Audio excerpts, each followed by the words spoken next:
أعوذ بالله من الشيطان الرجيم. بسم الله الرحمن الرحيم.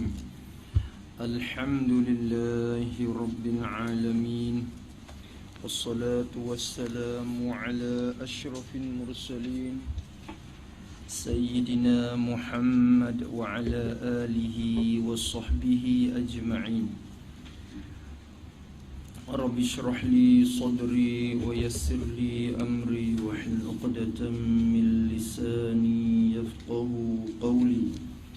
سبحانك لا علم لنا إلا ما علمتنا إنك أنت العليم الحكيم. ولا حول ولا قوة إلا بالله العلي العظيم. ولا حول ولا قوة إلا بالله العلي العظيم. ولا حول ولا قوة إلا بالله العلي العظيم. اللهم فقهنا في الدين، وافتح علينا فتوح العارفين، واجعل أعمالنا خالصة لوجهك الكريم. ربنا زدنا علما نافعا وارزقنا فهما صحيحا يا رب العالمين. قال المصنف رحمه الله تعالى ونفعنا بعلومه وعلوم مشايخنا في الدارين آمين.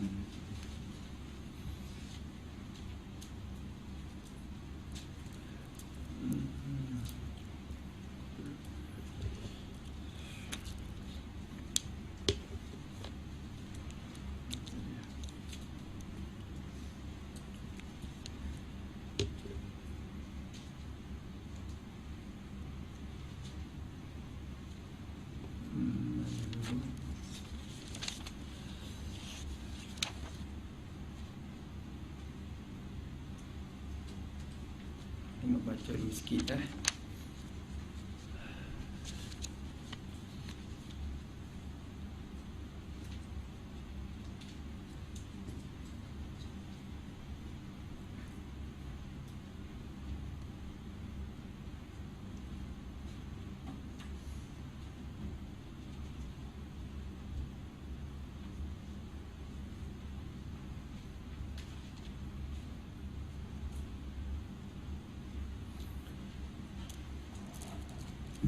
Dulu kita tak ada buat itu lagi tu, apa dalil tu, dalil tafsili bagi sifat wahdaniyat. Kena buat juga dah. Baik kita buat, kerana kita buat mari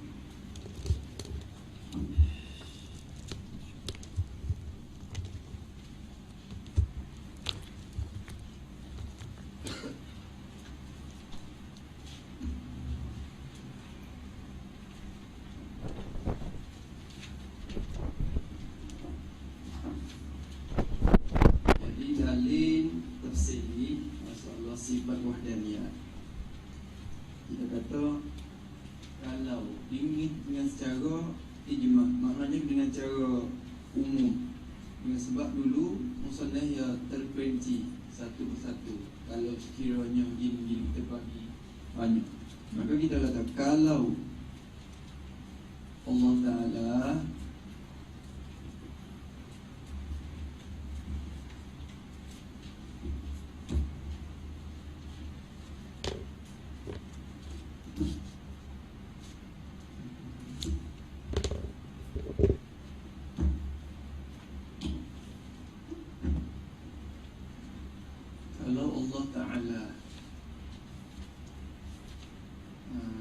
tidak as-sa'iyah,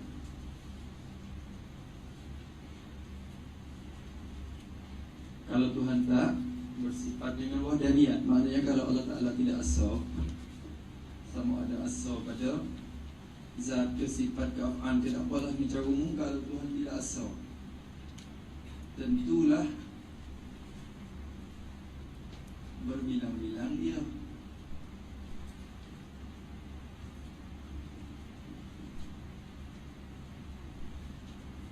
Allah Ta'ala itu akan berbilang-bilang, sama ada zatnya, sifatnya, af'annya. Kita kata, kalau Allah Ta'ala berbilang-bilang,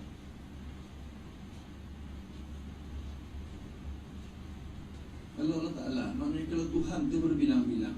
Kalau Allah Ta'ala berbilang-bilang, maknanya kalau sekiranya zat Tuhan ada zat yang lain sama dengan dia, tidak datang. Ataupun sifat Tuhan, ada sifat yang lain sama dengan dia. Kalau Allah Ta'ala berbilang-bilang,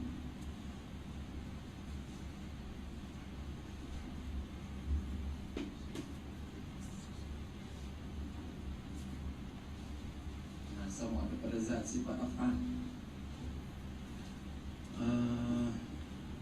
Nascaya tentulah lemah ia. Waktu ngaji dahulu, karena Tuhan berbilang-bilang, maknanya kalau ada zat yang lain sama dengan zat Tuhan, jadi lemah Tuhan ni. Kerana apa? Kerana tak umum takluk dia. Semua benda tu bukan dia semua dah yang buat. Ada satu Tuhan lagi buat juga. Iaitu dia tu lemah. Lazim lemah kedua-dua. Tuhan pertama pun lemah kerana dia tak buat langit. Tuhan yang kedua pun lemah kerana dia tak buat bumi. Yang masing-masing buat.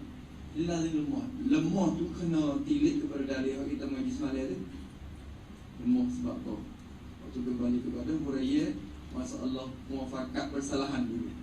Kan? Waktu tentulah lemah dia. Bila Allah Ta'ala lemah, kalau Allah Ta'ala lemah ia, nascaya atau tentulah tak dapat mengada alam ini.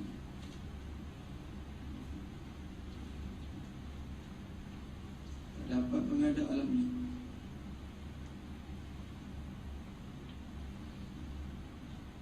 Takdir kata dia lemah. Kerana kalau kita kata, itu dua Tuhan, kemungkinan bila Tuhan tak berjaya buat, mungkin Tuhan ni berjaya untuk buatkan. Macam mana tak ada alamnya? Jawab kata, yang kita kata kemungkinan Tuhan ni berjaya, tu pun atas jalan kebetulan saja. Bukan lagi bila kita kata mesti. Tak. Kenapa? Kerana dua-dua Tuhan tu sama-sama bersifat dengan ketuhanan kedua-dua. Tiba-tiba berjaya satu lagi tak berjaya. Padahal satu lagi pun Tuhan juga. Kalau bukan Tuhan, tak apalah. Tak apa dimula lagi. Tapi ni sama-sama dakwa jadi Tuhan. Bila sama-sama je dakwa jadi Tuhan, tiba-tiba tak berjaya satu. Maknanya lemah buat yang ni. Sebab apa? Sebab yang ni tu dapat buat macam kebetulan. Maka dia kata tentulah tak ada mengadakan alam ini. Ni kena kembali kepada asal dakwaan tu lah. Cuba kira lah. Kalau Allah Ta'ala lemah ya, tentulah tak dapat mengadakan alam. Lemah, tak dapat mengadakan alam ini.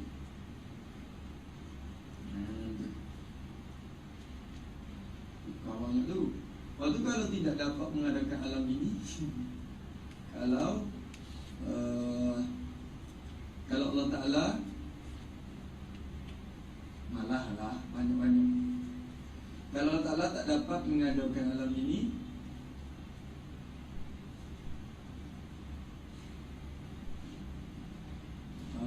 tentulah apa dulu yang kita mengaji banyak sifat dah.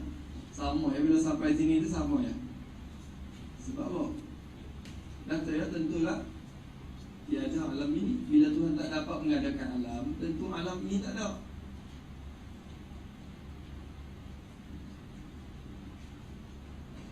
Tak ada lah dengan sebab tak dapat mengadakan.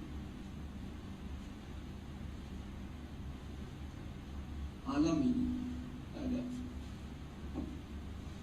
Ini kata, kalau alam ini tak ada, kalau Allah Ta'ala, kalau alam ini tak ada,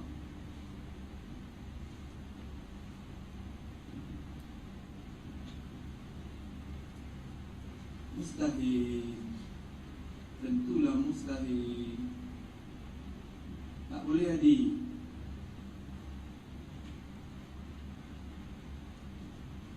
Tak terima akal. Mustahil. Sebab apa? Sebab alam ini, misalnya kata semalam, alam ini sudah nyata dah dengan pandangan musyahadah mata kita. Kita dah lihat dah. Nyata daripada alam ada. Mustahil, mustahil. Kerana alam sudah ada dah dalam pandangan kita. bukti dari alam ini ada.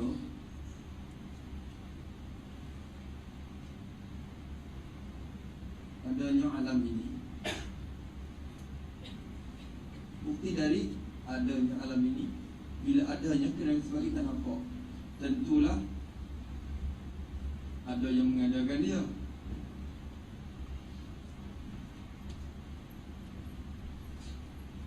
Sebab apa? Kita hurai dah. Kalau tidak ada mengada, alam ini asalnya ada dan tak ada sama saja. Tiba-tiba dia ada, maknanya kena ada yang mengadakan dia. Dia tak boleh ada dengan sendiri dengan sebab apa? Sebab asalnya ada dan tak ada sama. Tiba-tiba diberat pada pihak ada, tanpa yang memberat itu mustahil. Mustahil. Dia kena ada yang memberatkan dia. Tu. Nampak dah?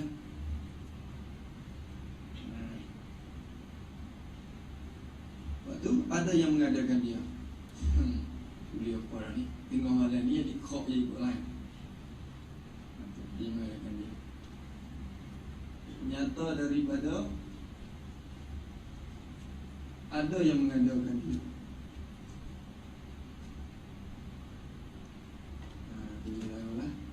Daripada ada yang mengadakan dia.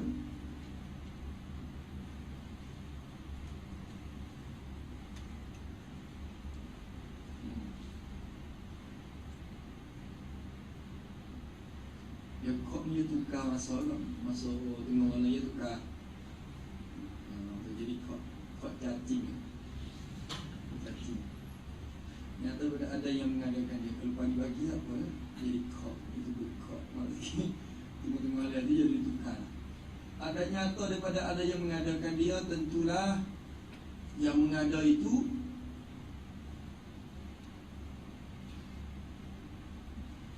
kuasa. Kuasa tak lemah. Pertama ya. Dan tu yang mengada tu kuasa tak lemah. Nyata dari tidak lemah pencipta itu.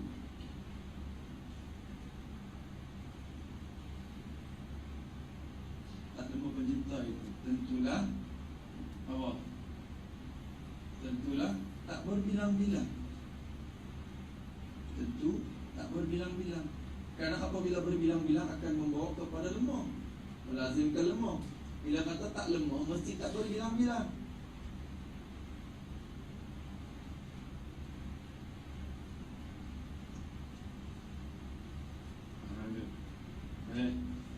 Nyata daripada tidak berbilang-bilang pencipta.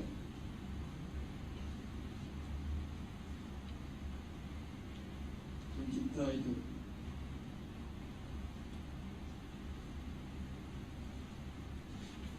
tentulah asal ia. Satu. Ini maksud kita. Maksud kita. Tentu satu Tuhan. Boleh faham? Tu ni kesimpulan. Padahal kalau kira semalam tu banyak lagi, kira banyak lebih. Kalau mau fakar ada kalanya, ada kalau lebih 2-3 pula. Dah? Ini dengan cara umum. Kalau mengajar ngapa pun pada ni ya. Ikutlah. Tak ada kalanya, ada kalau mau fakar. Jadi pening pula. Dah, pening mengaji. Pada ni untuk nak mentahqiq akan dalil tafsili bila lepas seorang itu daripada taklid itu cukup dengan hak ni. Apa nak? Dah. Maka kata sasa ya Allah Subhanahu Wa Taala ini fikir dengan akal ya. Fikir akal. Tak datang nas lagi pun tak apa, cukup dengan akal je tu pun sudah cukup dah. Akal kita tu cukup dah untuk membukti kata Tuhan tu satu. Tak perlu, bukan kata tak mengamati dengan dari Quran, bukan kata kita tak amati dengan nas Quran dan hadis, tapi nak mencerita kata ulama selalu datangkan hukum akal semata ni, dari akal. Sebab apa? Cuba dia dengan kitab-kitab Musnad tak sebut Quran ni, tak sebut akal saja. Kerana Tuhan bagi akal kepada kita, cukup dengan akal tu pun dah. Cukup dah untuk nak membuktikan Tuhan tu satu. Tu bila datang Quran lagi untuk tahqiq lagi lah. Tuhan kata lau kana fihima, ni ayat ni biasa. Allah Ta'ala kata dalam Quran lau kana fihima alihatun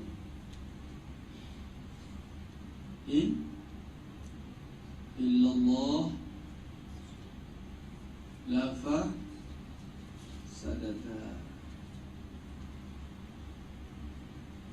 Ni ayat ni. Tuhan sendiri ajar kita pakai lau tu. Lau ni tu Tuhan ke? Maka susun lau kana fihi ma alihatun illallah lafasadata. Kalau adalah di dalamnya, dalam langit dan bumi. Kalaulah di dalam langit dan bumi itu, kalau ada dalam langit dan bumi itu alihatun, Tuhan-Tuhan, illallah, yang lain daripada Allah,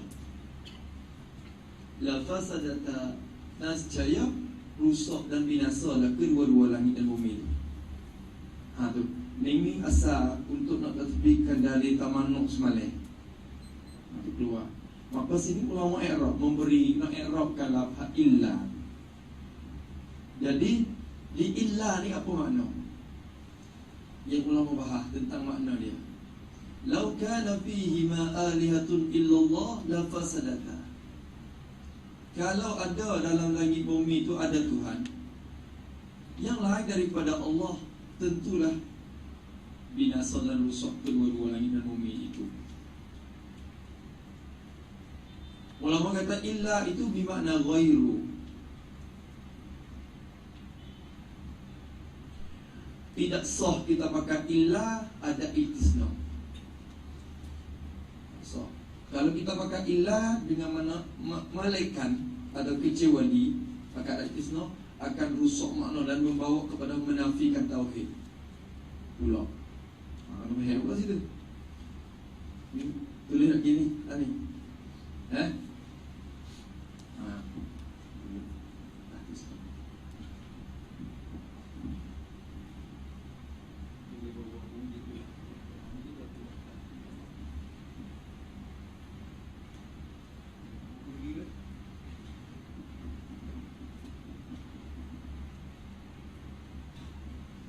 Lau kana fihi ma alihatun illallah la fasadata.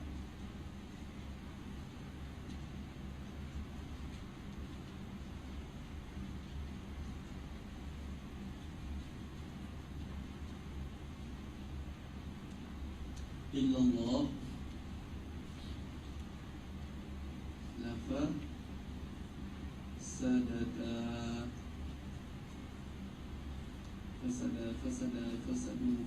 Fasadata. Lagi bumi ni.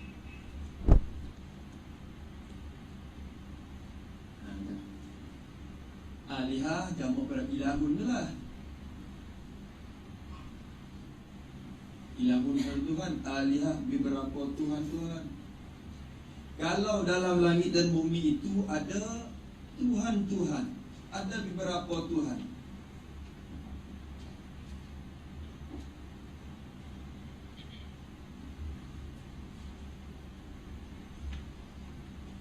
Kalau dalam langit dan bumi itu ada Tuhan-Tuhan, malaikat Allah. Kalau kita kata illa itu dengan makna malaikat atau kecuali, apa maksud? Cuba kita kira. Allah Ta'ala kata, kalaulah ada di dalam langit dan bumi, hima aitis samawati wal ardh. Kalaulah ada dalam langit dan bumi itu ada apa? Alihatun, isimkan muakhar. Kalau adalah beberapa Tuhan ada pada langit dan bumi, maknanya pada langit dan bumi itu ada beberapa Tuhan. Malaikat Allah, kalau kita beragi, kalau kita guna illa itisno macam biasa, apa akan mafhum yang benar? Kalau adalah dalam langit dan bumi itu ada Tuhan-Tuhan, malaikat Allah, nah saya rusak langit bumi. Kalau ada Tuhan, malaikat Allah je yang tak ada, nah saya rusak langit bumi. Mafhumnya, kalau ada Tuhan sekali dengan mereka, tak rusak. Betul tak? Itu menafikan tauhid. Boleh pakai ilah betul-betul. Kalau dalam langit dan bumi, kita kata, kalau dalam rumah ni ada beberapa orang yang lain dari malaikat zahir. Kalau dalam rumah ni ada beberapa orang malaikat zahir, tentu rusak bila rumah ni. Ya. Kalau dalam rumah ni ada beberapa laki-laki malaikat zahir, tentu akan rusak. Mafhumnya, kalau zahir ada sama, tak rusak. Maka kalau dalam langit dan bumi itu ada Tuhan-Tuhan, malaikat Allah yang tak ada, tentulah rusak. Mafhumnya, kalau Tuhan ada sekali, tak rusak, itu jadi syirik. Situ kita isbatkan kata beberapa Tuhan pula. Tuhan ada sekali lah. Ada. Di mana? Yani lau kana, seolah kata, kalau kita kata lau kana fihi ma'alihatun wa fihim Allahu, saya tidak binasa. Itu tu mafhumnya. Lalu tu illa tu tak boleh dipakaikan illa, ada itisno biasa. Waktu pakai illa apa? Ulama kata illa mana ghairu. Ghairu.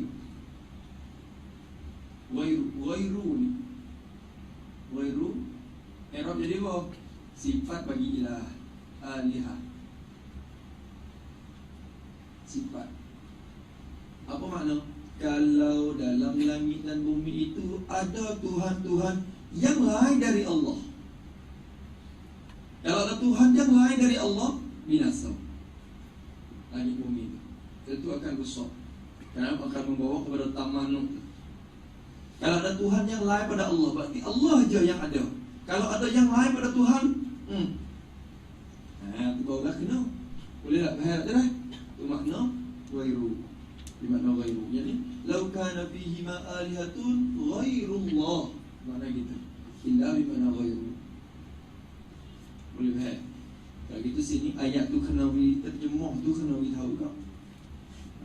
Yang selain daripada Allah, selain itu tak sedap tu. Kenapa makna yang tadi? Selain tu. Kalau ada Tuhan yang lain dari Allah, guna yang tu untuk nama tahqiq, makna sifat. Sifat bagi alihah. Boleh faham? Ghairullah. Orang tanya pula lama. Orang yang ngaji nahwu yang i'rab semata. Bila kata ghairullah, i'rab jadi apa orang kata? Ghairullah, sifat bagi alihatun. Alihatun tu nak kira ke mana? Pula yang ngaji nahwu banyak. Yang ngaji nahwu tu kaji i'rab. Alihatun isim nakirah tu, mausul dia. Sifat dia kena nakirah jugalah. Kalau nak sababi, nak hakiki ni, maka kena buat isim nakirah sama nakirah lah. Maka ghairu idafat dia dah. Ghairu idafat kepada Allah, Allah tu makrifah. Ghairu tak apalah, asalnya nakirah, tapi bila idafat kepada Allah takkan jadi makrifah. Bila jadi makrifah, macam mana jadi sah, jadi sifat ya bagi nakirah. Pula kalau orang nak kaji, jawab kata walaupun idafat kepada Allah tidak memberi bekah, tidak memberi kesan makrifah kepada ghairu. Kerana ghairu itu dinamakan isim nakirah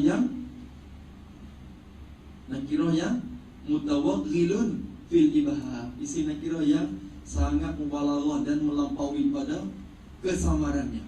Sehingga kalau idafat kepada makrifah pun tak akan jadi makrifah lepas tu. Ghairu ni tak jadi makrifah. Kalau idafat kepada makrifah pun tak jadi makrifah. Kerana dia tu sangat mendalami pada memberi kesamaran. Cuba kita kata bahan nahwu sikit pula. Bila kita kata ar-rajul, laki-laki itu, apa Makrifah dengan sebab alif lam. Bila kita kata ghairur rajul, lain daripada laki-laki itu, siapa? Tak kenal juga. Ya kenal. Tak kenal juga. Walaupun kita dapat makrifah dah, ghairu tak akan dikenal sampai ke bila-bila. Sebab tu dia tak jadi makrifah. Nampak tak? Tak apalah kalau kira-kira nak i'rab juga.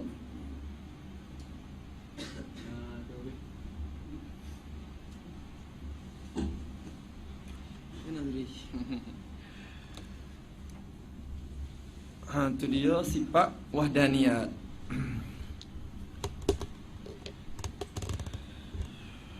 Habis itu.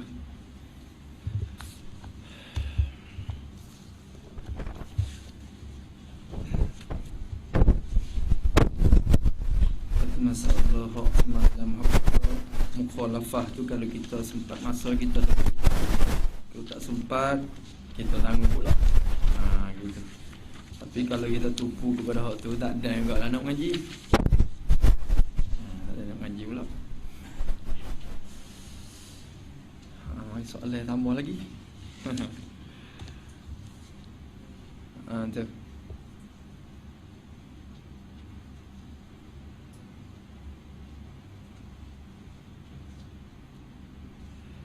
Nanti insyaAllah. Kata musannif rahimahullahu ta'ala, ada muka apa? Muka 13. Kata musannif rahimahullahu ta'ala, dan ini sifat, dan ini sifat yang 5. Tu. Kita sudah mengaji dah dulu 5 sifat dah baru. Dan ini sifat mubtada tu dah. Kalau kita kira i'rab tu mubtada. Dan bermula ini sifat. Sifat mana? Sifat yang 5 ni.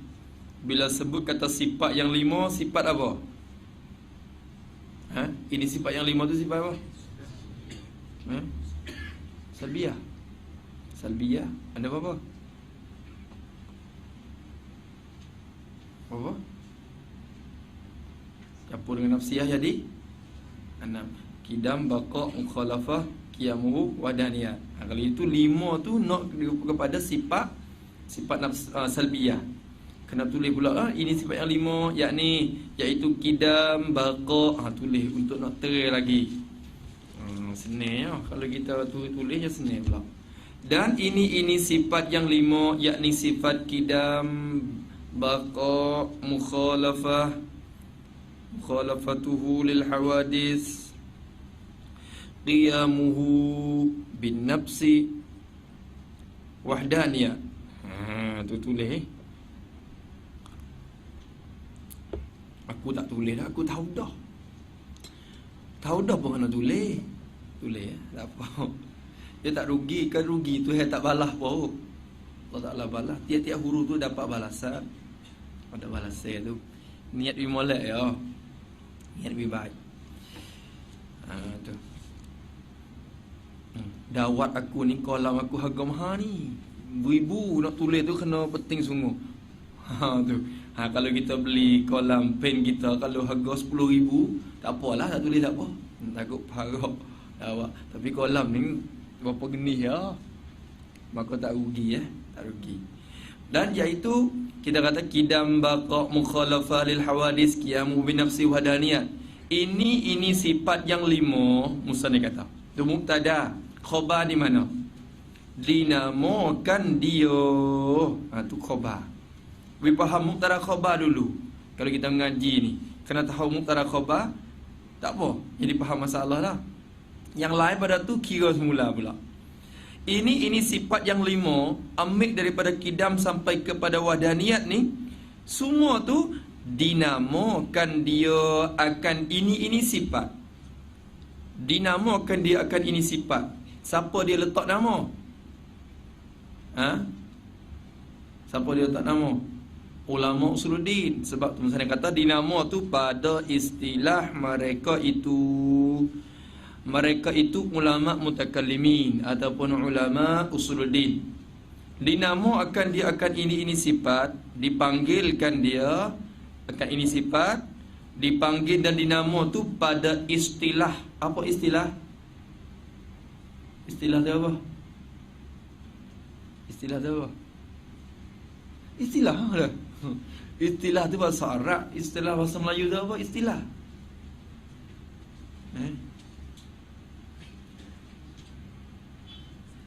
You know? Istilah bahasa Arab. Bahasa Arab. Tu bahasa Melayu tu apa?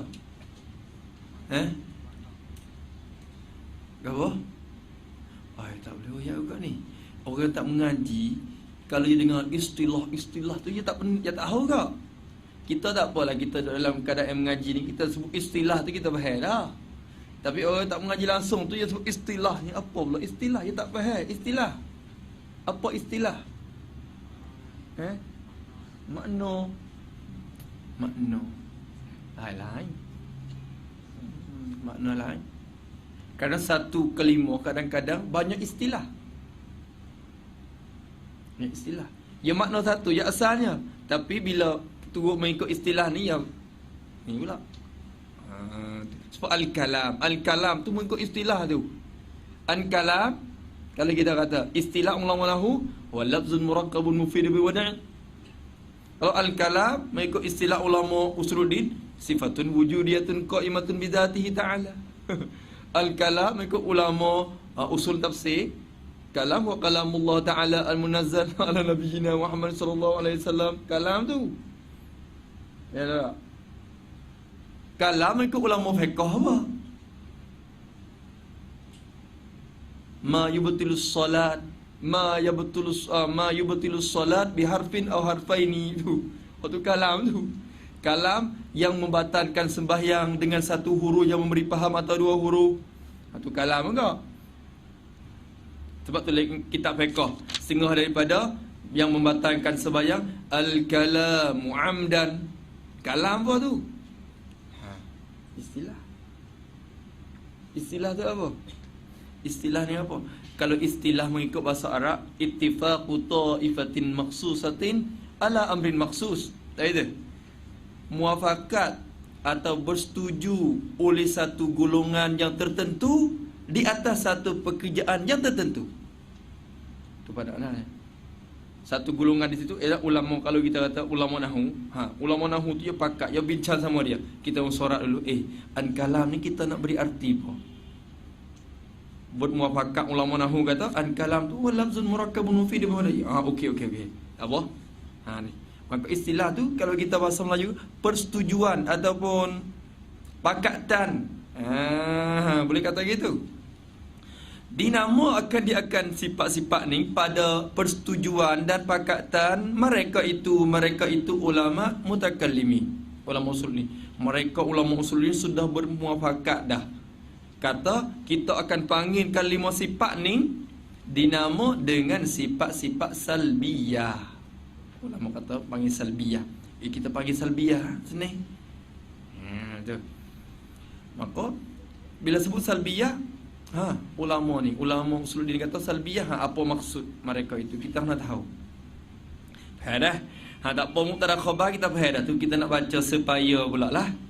Dan ini sifat ni dia kata, ini sifat yang lima ni dinamo dia akan ini sifat yang lima pada istilah dan panggilan persetujuan mereka itu ulama mutakallimin.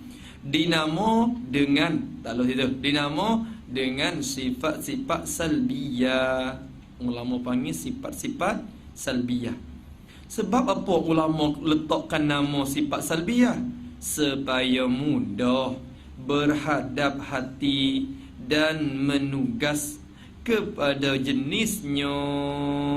Jenis ini sifat yang lima. Jadi supaya ni ilat dah ni ilat. Kalau kita ngaji nahwu apa panggil ilat apa? Ilat muqaddam, illatun muqaddamah. Ilat yang didahulukan di atas ma'lun alai. Jadi biasanya ilat ni datang lepas pada ma'lun. Kita kata aku makan kerana supaya. Ya kerana ke supaya ke ni lapar tu panggil Ilat tu terjemuh daripada lam. Lam tu li ta'lil, ilat. Ilat ni apa? Supaya ataupun alasan. Puncanya kerana, gitulah. Maka ilat. Biasanya dia datang lepas daripada maklul. Aku makan kerana apa? Lapar, kita kata. Kerana lapar. Tu.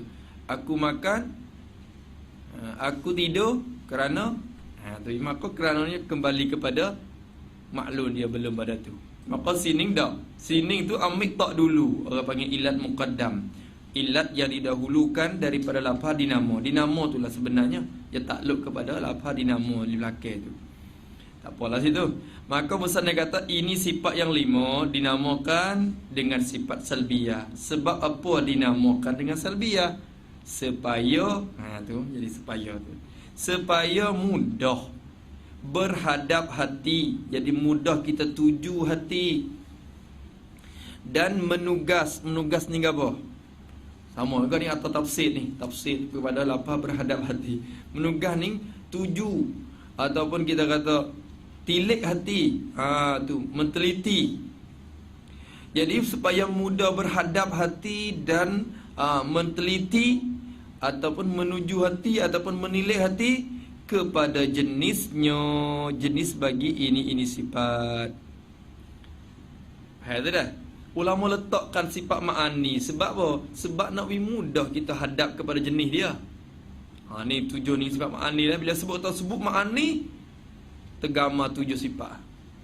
Bila kata salbiyah, nampak 5 sifat ni. Bila kata nafsiyah, 1. Bila kata salbiyah, 5. Ma'ani 7. Maknawiyah 7 juga. Jadi gitu. Tok tu supaya mudah kita berhadap hati kepada jenisnya, kepada jenisnya jenis bagi ini sifat tu, hadap kepada jenis. Tapi menugas ataupun menghadap ni pada ketika kita belajar dan mengaji itulah mudah kita hadap kepada jenis dia. Cuba datangkan sifat salbiyah, kita pun nanti akan hurai apa makna salbiyah. Ni sini penting. Setengah daripada tepat oleh Baqarah Amani yang kena amati. Masalah huraian sifat salbiyah ni kerana tidak dihurai dalam kitab Melayu yang lain-lain. Kitab Jawi lain tak disebut benda ni.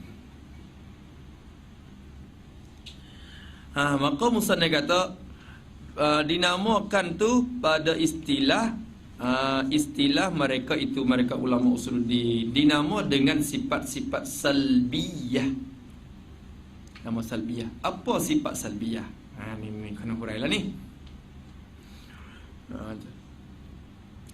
Sifat salbiyah ini. Artinya arti sifat salbiyah. Artinya arti salbiyah. Bukan arti sifat, arti salbiyah tu sendiri. Artinya arti salbiyah tu bangsa salbun. Kalau nyo tu rujuk kepada sifat-sifat salbiyah, ya kena kata apa?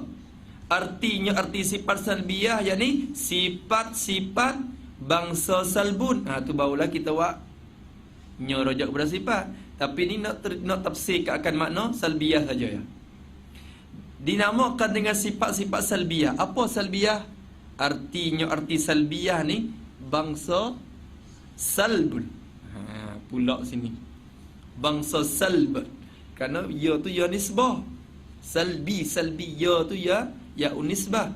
Asal salbun bila bermakna ya nisbah jadi mansubun ila salbi. Bangsa salbun. Tu kena bahari salbun tu pula. Apa salbun? Herak. Kita kata boleh. Maka dia kata bangsa salb. Artinya arti salbiyah tu bangsa salbun. Apa salbun? Artinya arti salbun tu pula. Malam ni kena itu sikit lah. Dah. Artinya arti salbun tu ketiadaan dan tidak. Tu pula. Ketiadaan dan tidak. Usaha tu puas hati sikit. Malah ni saya pun rasa kita nak mengajar, kita rasa dah kata sulit juga. Sulit sekadar dia tu lah, tapi kena tupu perhatian sikit. Dia kata bangsa salbun. Apa salbun? Salbun arti salbun ketiadaan dan tidak. Tu. Bukan salbun dengan mana meniada dan mentidak. Salbun dengan mana ketiadaan dan tidak. Tu. Kena tulis sikit apa di salbun tu. Salbun dalam bahasan sifat yang 5 ini dengan makna insilabun. Hamzah, nun, sin, lam, alif, ba. Insilab, insalaba itulah yang salibu insilab. Masdar bagi wazan infa'ala. Maka dengan makna insilab.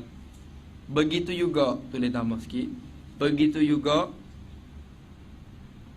kalimah nafyun.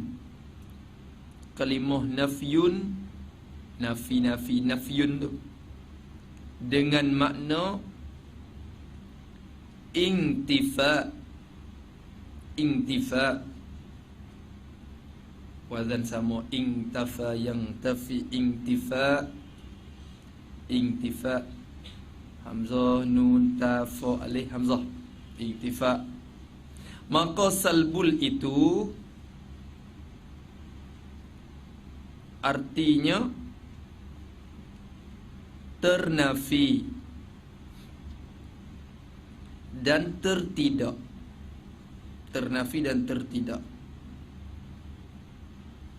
Dan sifat salbiyah ialah sifat yang jenis ternafi dan tertidak. Tulis dulu apa tertidak lah, tak bisa dengar. Tertidak tulislah dulu. Dan tertidak. Maksudnya sifat salbiyah itu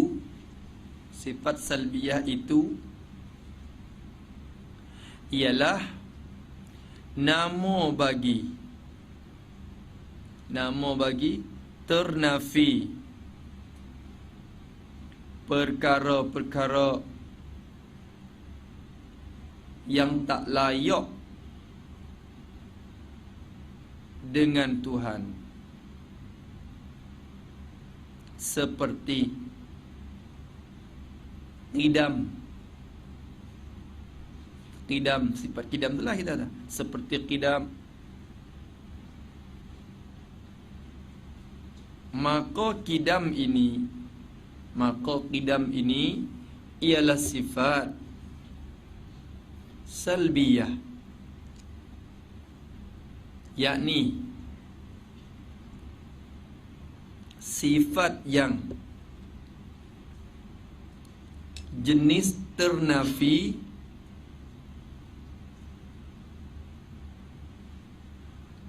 barang yang tak layak. Qidam artinya sedia. Qidam artinya sedia. Maka sedia ini adalah satu nama bagi ternafi baru dan ketiadaan baru.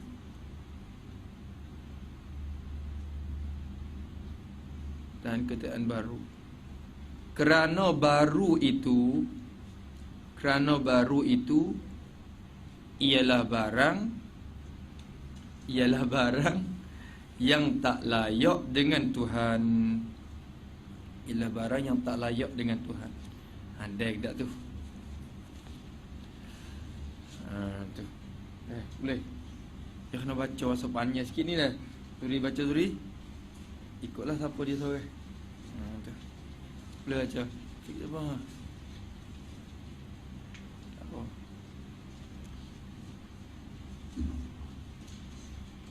Kita tahajud kurang dah. Tahajud pun tak semayang mana. Duha pun kurang. Amalan mana lagi kita nak buat? Amalan mana lagi? Setengah pada amalannya ni tunjuk kepada kebaikan ni. Kita baca orang lain dengar tu boleh pahala kita dah. Pahala sebanyak dah. Tak itu. Baca sikit. Salbun dalam bahasa sifat yang 5 ini dengan makna insilabun. Apa kali lagi. Sekali lagi semula salbun apa?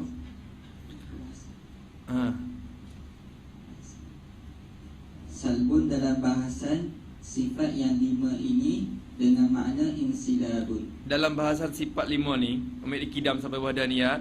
Bila kita jumpa dalam kitab Arab mana-mana, salbun di situ bermakna dengan makna insilab. Ingat. Begitu juga kalimah nafyun dengan makna intifa. Begitu juga kalau jumpa nafyun bermakna intifa. Banyak dalam kitab, misalnya kitab Kharidah Bahiyah. Kharidah Bahiyah tak tersebut intifa. Jarang-jarang sebut. Dia sebut nafyun. Tapi kalau kita buka oleh Syarqawi Al-Hudhudi, musannif akan selalu, iaitu muhasyi akan selalu datang. Tu buat ni dari kitab Syarqawi Al-Hudhudi, akan terang, akan dijaga dengan makna. Mana muka apa tak ada. Tapi lah kitab ni saya mengaji tu jadi banyak sekali. Banyak sekali. Tiap-tiap tempat muhasyi akan jaga kalimah tu. Sebab itulah kita jumpa kitab Arab yang lain kalau nafyun semata-mata bukan makna betul-betul nafyun dengan makna intifa. Ulama kena tahu juga murad ulama tu. Walaupun ulama tak sebut tapi kita nak tahu ulama murad dia tu. Murad nafyun itu dengan makna intifa, bukan semata-mata nafyun. Apa mana? Tengoklah kalau kita tengok dalam Syarqawi Al-Hudhudi tu.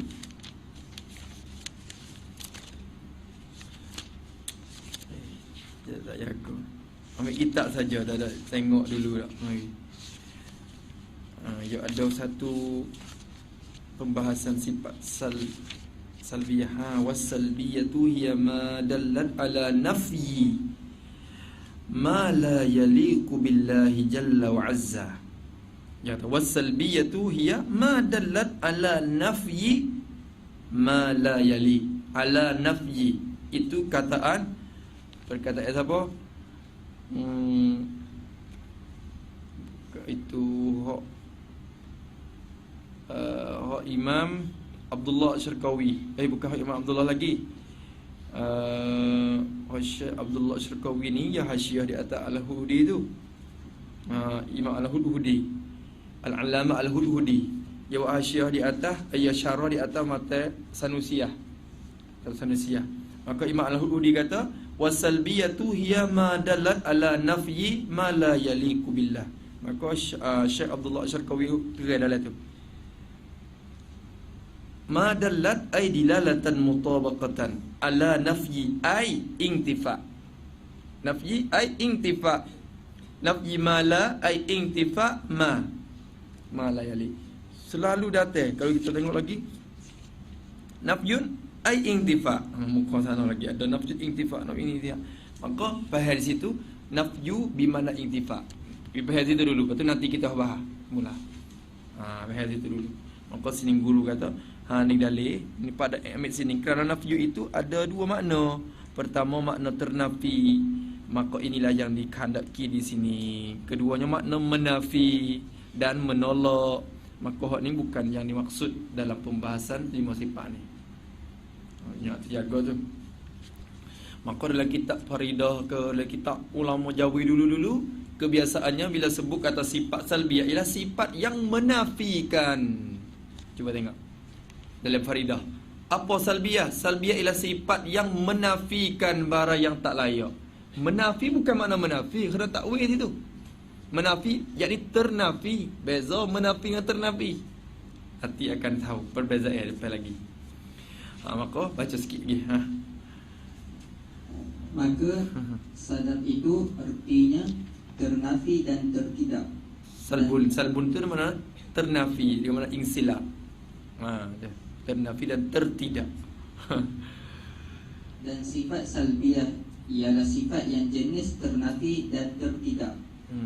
Maksudnya sifat salbiyah itu nama bagi ternafi perkara-perkara yang tak layak dengan Tuhan seperti kidam. Misalnya kidam. Kidam arti apa? Sedia. Lawan bagi sedia. Lawan bagi sedia tu apa? Baru Tuhan. Baru ni layak ke tak layak dengan Tuhan? La yaliqu bihi. Tak layak dengan Tuhan. Baru tu. Maka bila sebut kata sedia, sedia tu kita faham kata oh ternafi baru. Tak baru, ketiadaan baru Tuhan tu. Faham tak dah? Bila sebut kata sedia, oh tak baru. Bila sebut kata panjang, oh tak pendek. Bila sebut kata bulat, oh tak. Tu je faham tak mari tu. Nampak tak rupa tak? Tu. Boleh. Bila sebut kata kekal. Apa kekal? Orang tak akan faham kekal lagi kalau kita tak sebut tak binasa. Kalau itu kekal ni satu nama bagi ketiadaan binasa Tuhan. Ketiadaan binasa ataupun tak binasa, itulah ternafi barang yang tak layak. Binasa tak layak, ternafi binasa, itulah ternafi barang yang tak layak dengan Tuhan. Boleh faham? Sikit lagi. Tu. Atau salbun. Nanti hurai Musan akan hurai besi lepas lagi. Lepas tu tak sama ke dengan menafi. Ternafi lain, menafi itu lain. Lain lah. Di segi makna tu dia lain sikit. Nanti akan hurai lepas lagi. Habis lagi baca? Baca habis lalu. Takut kan? Maka kidam ini ialah sifat salbiyah, yakni sifat yang jenis ternafi, barang yang tak layak. Kidam artinya sedia. Maka sedia ini adalah satu nama bagi ternafi baru dan ketiadaan baru. Kerana baru itu ialah barang yang tak layak bagi Tuhan. Ingat situ dulu. Kerana itu Musannaf kata salbiyah artinya bangsa salbun, jenis salbun. Sifat yang jenis salb. Tu kita nota jaga tadi salbun dengan mana insilab. Lepas tu Musannaf akan hurai tambah. Artinya arti salbun tu apa? Maksud salbun di sini ketiadaan. Tu. Ketiadaan apa ketiadaan? Tak ada. Ketiadaan dan tidak. Tu. Takkid lah tu. Nak takkidkan mana ketiadaan. Artinya arti salbun tu ketiadaan dan tidak. Tak ada dan dak. Tu. Kok mana dak dan dak kan. Ketiadaan dan tidak. Maksud tidak ni tidak barang yang tak layak dengan Tuhan tu lah. Artinya arti salbun tu ketiadaan dan tidak. Ketiadaan dan tidak. Bila kita berjumpa dalam kitab Arab, bila sebut kata salbiyah, jumpa lafaz salbiyah atau kita jumpakan lafaz nafyun, maka nafyun di situ dengan mana? Intifa. Ingat situ dulu. Ternafi dan tertidak. Tak ada benda yang tak layak dengan Tuhan. Apa sini tulis ni? Tengok dulu sikit. Apa tu tak? Yakni tidak. Tak apalah. Artinya ketiadaan dan tidak. Saya rasa saya tulis banyak dah. Kitab saya lah dah. Kita buka, aku ni tulis banyak ni. Tapi jumpa dengan kitab tu rugi solat. Tengok kitab dia bawa tu baik. Masa tanya masalah Mustahil Qadim tu. Lepas tu dia bawa tu baik kitab dia. Dia ambil kitab, dia baca. Kitab dia kitab comel lah. Kitab miok. Kitab masa dulu lagi. Kitab hak dulu kitab miok. Dia dah tengok. Dia tunjuk saya tengok ibarat dalam Baqarah. Tapi kita tak tengok ibarat tu dah. Kita tengok tepi-tepi tu. Dalam masa dia baca tu kita tak tengok lagi. Bahaya sungguh. Banyak itu lalu. Hak dia penuh hitam lagi. Tu dia kecil. Oh, kitab dia tu. Baqaratul Amani hak tu. Kita tengok Allahu Akbar. Jadi kita nak lawan tak, kita nak banding tak lagi. Kita rasa kita tulis banyak dah. Tapi dia tu banyak lagi. Penuh tepi-tepi. Bukan tu dia besar-besar tu kecil. Maknanya tempat ni terhad.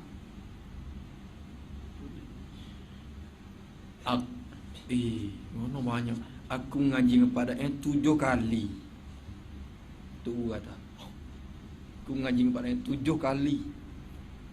Ulang dengan musannaf 7 kali. Sebab tu Tok Guru dia tahqiq semua. Saya tahu kalau Tok Guru ni, kalau sekiranya tak ada kitab, tak ada dobit pun dia boleh baca. Dia tahu situ takluk situ, sini takluk sini. Hak tu tahqiq semua. Kita kalau tak ada dobit, nafsi lah. Nafsi. Kalau tak ada catat tadi saya pun tak boleh baca kitab ni. Dia tak itu. Tok Guru ni dia boleh. Kalau orang dengar, orang baca tu, dia tahu dah. Situ jatuh. Kelima tu kalau tambah sikit dia boleh oyak. 7 kali. Masya-Allah. 7 kali mengaji. 4 kali Pak Doa baca. Musannaf ni baca, dia mengaji. Lepas tu 3 kali Pak Doa kata suruh dia baca, Pak Doa nak hurai. Jadi lepas pada Pak Doa mengajar. Jadi dia tahulah. Dia tahu banyak. Umum je dah. Alhamdulillah sekali pun sempat mengaji. Tapi masa saya mengaji dengan dia pun kita tanya sungguh-sungguh. Tiap-tiap ibarat dia ditanya. Tanya semua. Tengok lagi. Artinya arti salbun tu ketiadaan dan tidak. Sebab apa? Kerana apa? Dinamakan pada istilah dengan salbiyah. Oh, ni ilat mana ni kerana ni? Kerana ni ilat pada dinamakan tu pula. Masya-Allah. Sebab kita Arab dah. Jadi kebiasaan kalau kita jumpa kita Arab, bila ada ilat muqaddam bagi sesuatu, lepas pada ma'lun bagi ilat muqaddam tu, dia akan datang ilat yang kedua pula. Cuba berhati tengok. Kita Arab, dia ada ilat yang kedua, ilatus sani. Saniahnya mesti ada ilat yang kedua. Ni pun jadi tiru ilat yang kedua ni. Dah.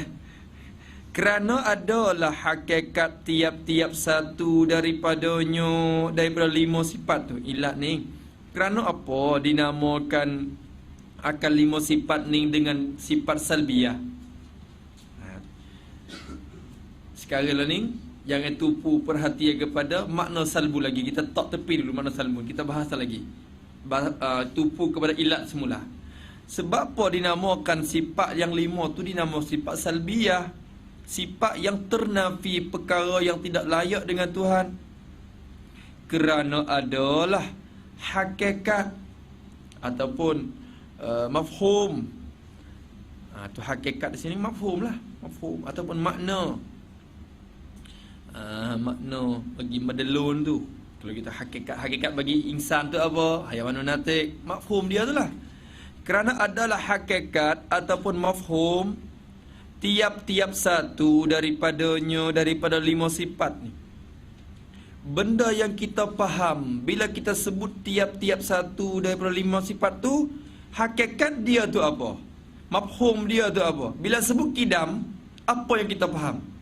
Bila sebut sedia, apa yang kita faham? Kita tak akan faham dengan semata-mata lafaz sedia tu. Allah sedia, tak faham lagi dengan semata-mata lafaz sedia. Akan faham benda lain. Bila kita kata Tuhan kekal, tak akan lagi faham dengan semata-mata lafaz kekal tu. Kita faham benda lain. Mafhum bagi kekal tu apa? Tu nanti. Hakikat bagi tiap-tiap satu daripada 5 tu ialah khabar, diri ketiadaan perkara yang mustahil. Boleh. Diri tu khabar tu, diri ketiadaan, diri tak ada tu. Diri tak ada. Tak ada perkara yang mustahil. Tu dia. Allahu Akbar. Bila kata sedia, mustahilnya apa? Apa mustahil? Allah Ta'ala sedia. Mustahil Baru tu mustahil. Maka ketiadaan perkara yang mustahil, ni ketiadaan baru tu. Baik. Tu ketiadaan benda yang mustahil, ketiadaan baru. Maka bila kita kata sedia, hakikat bagi sedia tu apa? Makna mafhum bagi sedia ialah ketiadaan baru. Sebab itulah dalam kitab Arab bila sebut kata wa maknal qidam wa huwa adamul hudus. Jadi ke mana tu? Ketiadaan baru, ketiadaan baru. Bila kata qidam, adamun hudus. Bila kata baqa, adamun fana. Ya mari. Adamu. Tu mafhum hakikat bagi sifat.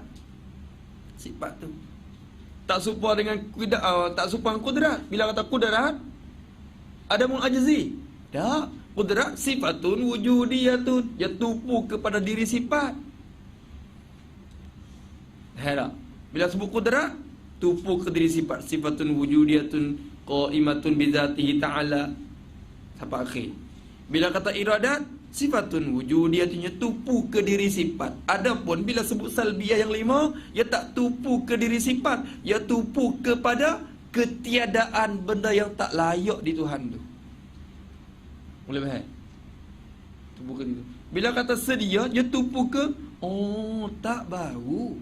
Bila kata kekal, tak binasa. Bila kata mukhalafah, tak bersamaan. Bila kata wahdaniyat satu, tak berbilang-bilang. Boleh faham tak? Rasa-rasa faham, tapi mai tak faham pula. Tu dah.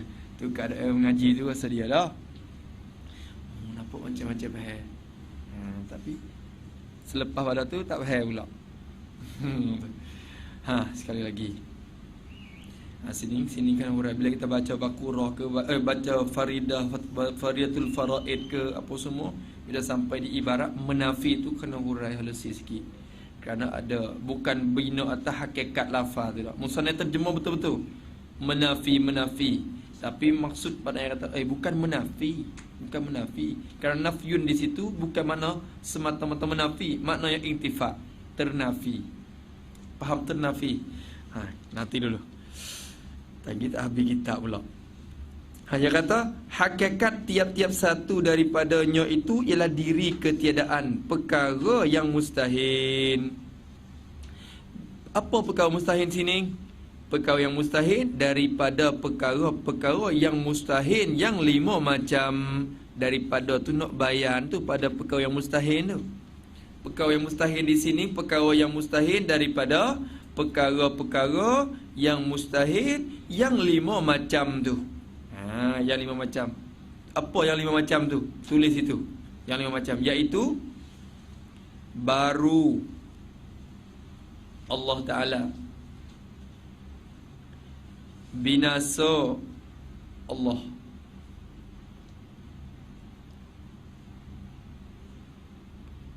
bersamaan Allah dengan yang baru.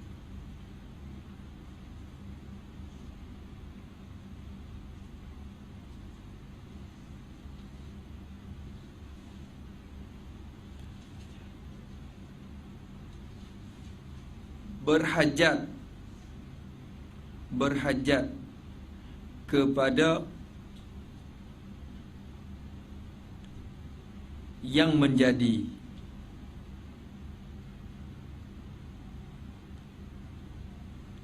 dan berbilang-bilang Tuhan. dan berbilang-bilang Tuhan. Tu sebut mari tu 5 tu. Satunya apa? Baru. Yang kedua binasa. Yang ketiga bersamaan, mumasalah.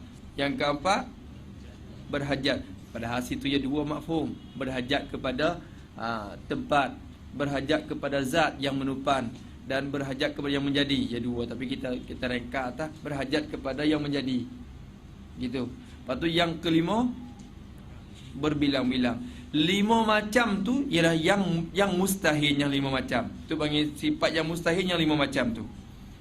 Maka ternafi Allah, diri ketiadaan perkara yang mustahil daripada perkara-perkara yang mustahil yang 5 macam tu. Tu nanti dulu. Sikit dah. Sini jalan dia tu jalan yang itu sangat kena kokogi. Yang tersebut sifat bagi yang mustahil yang 5 macam. Perkara yang mustahil yang 5 macam yang tersebut pada tafsir ini. Yang tersebut pada tafsir ini sifat. Baca sekat tu pula waktu dia. Benda yang mustahil yang 5 macam yang tersebut pada tafsir ini sifat. Yang ini sifat salbiah yang 5 tu. Tu. Bila tafsirkan akan lafaz kidam. Bila tafsirkan makna sedia, akan tafsir dengan makna tak binasa, tak baru. Bila kata kekal, tafsir dengan makna tak binasa. Maka sebutkan binasa, sebut tu pada mentafsirkan ini sifat. Yang sifat salbiah yang 5. Sifat yang telah sudah. Allahu Akbar. Walillahilhamd. Pada tafsir ini sifat, tafsir yang telah sudah. Yang tu sifat bagi tafsir pula. Allahu Akbar dah.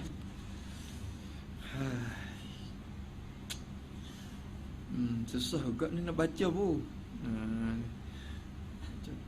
Dia tak susah baca. Nak hurai tu rasa penat. Rasa penat sikit. Nak buat apa gimana ilmu. Kalau kita mengajar tu tak kena ni, tak apa kita mengajar orang ni, mengajar kat masjid ni, baca-baca lepas tu hurai gitu, ambil mafhum ya. Tak apa dah. Ni kita kena kira domain sifat pula apa semua tu untuk nak fahamkan mafhum musannaf tu. Hak tu jadi penat sikit dah. Tu kena kira. Yang tersebut pada tafsir ini sifat. Tafsir yang telah sudah, yang telah lalu dulu ni. Allahu Akbar. Nanti. Dan tidaknya mari mana pula? Dan tidaknya atau pada tiada, ketiadaan dulu. Dan tidaknya ni, dan ni atau kepada lafaz ketiadaan perkara tadi tu. Nampak tak? Diri ketiadaan atau pada ketiadaan tu. Ketiadaan. Kalau atau situ kita kata mana? Yakni kita kata kerana adalah hakikat tiap-tiap satu daripada 5 sifat tu ialah diri ketiadaan perkara tu dan tidak perkara-perkara yang mustahil tu.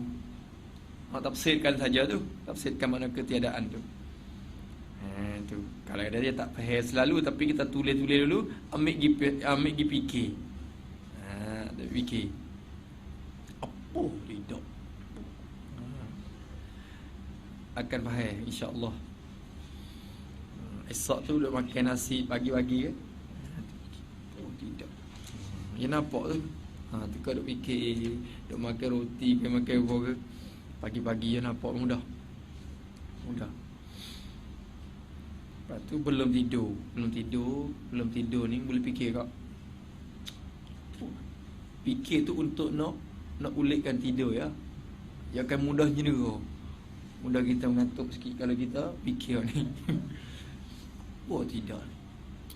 Peninggu tidur. Tu. Ada yang mudah buat kita tidur. Fikir dulu ni. Tu. Dah situ dulu. Allahu Akbar. Dan ketiadaan itu barulah mubtada semula lah tu. Mubtada semula lah tu. Sekali lagi kita baca. Musannaf kata ini sifat yang 5 ni dinamakan sifat salbiyah. Sebab apa dinamakan begitu? Supaya nak memudahkan kita untuk menghadap hati ketika kita mengaji dia. Bila sebut salbiyah, 5 tu mudah hadap hati kepada jenis-jenis sifat tu. Nampak dah? Dinamakan sifat salbiyah. Salbiyah tu apa? Salbiyah artinya bangsa salbun. Bangsa salbun tu arti salbun dengan makna insilab. Bila kata salbiyah artinya sifat yang jenisnya salbun. Kidam sifat yang jenis salbun. Baqa sifat yang jenis sal. Apa pula sal? Salbun ni ialah insilab dengan makna ternafi. Salbun dengan makna ternafi. Kalau gitu bila kata kidam sifat yang jenis salbun, jadi sifat yang jenis ternafi. Baqa sifat yang jenis ternafi. Semua sifat yang 5 tu sifat yang jenis ternafi. Ternafi apa? Ternafi sesuatu yang tidak layak dengan Tuhan, iaitu benda yang mustahil itulah. Benda yang mustahil, yang 5 macam yang tersebut pada tafsir ini sifat. Pening pula ni. Kena pergi. Sekali lagi.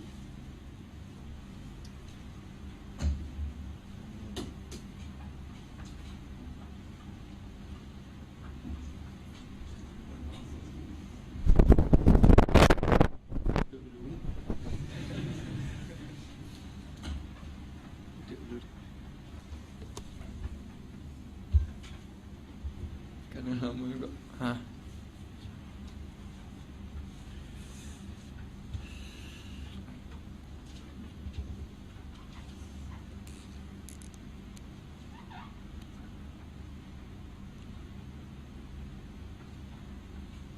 Ya pen hok jadi susah sikit untuk nak gabung tu, kita guna yang mudah-mudah lah.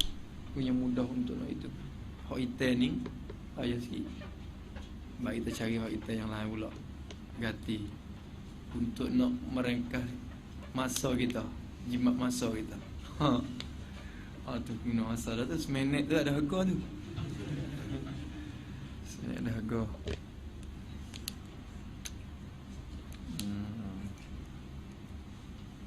Cukup lah. Sikit tak apa. Jalan.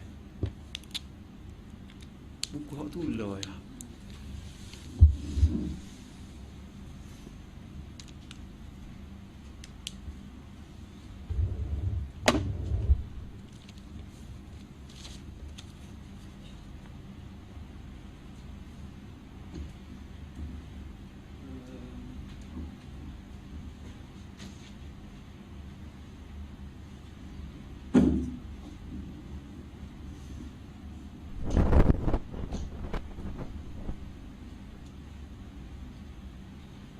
Kidam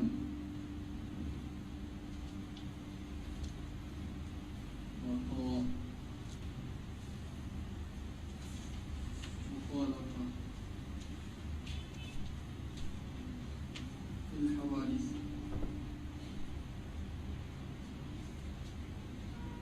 al-qiyam binafsi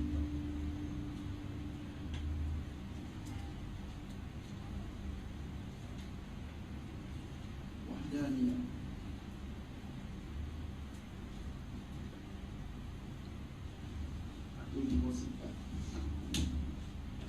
Kata musannaf rahimahullah ta'ala, dan ini sifat yang 5. Ini sifat yang 5. Dan ini sifat yang 5 ni dinamakan dia. Akan ini sifat yang 5 dinama dengan salbiyah.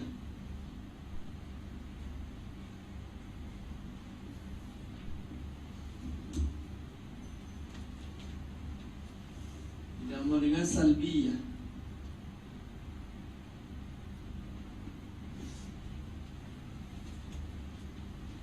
salbiyah. Sebab apa dia nama salbiyah? Supaya mudah berhadap hati kepada jenisnya, jenis sifat-sifat. Bila kita kata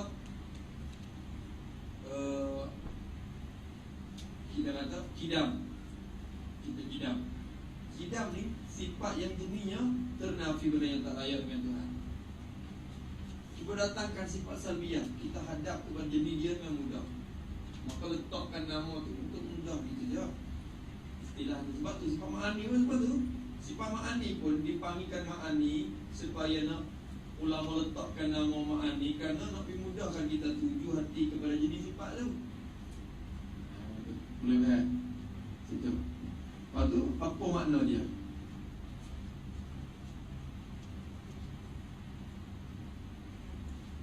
Apalah tu?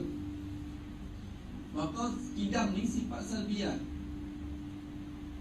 waqa pun sifat salbiyah, mukhalafah pun sifat salbiyah, qiyamu bi nafsi pada dia semua sifat salbi.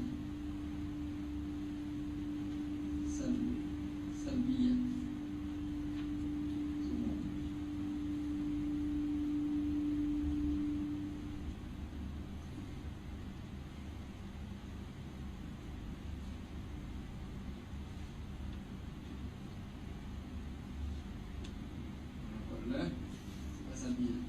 Apa sifat salbiyah? Kata musannif, sifat salbiyah ialah sifat yang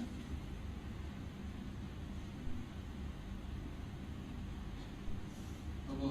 Sifat yang bangsa salbun.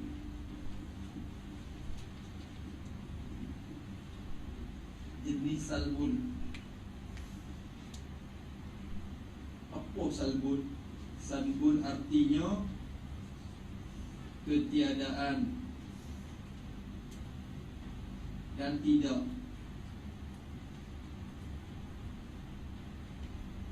Salbun tu ketiadaan dan tidak.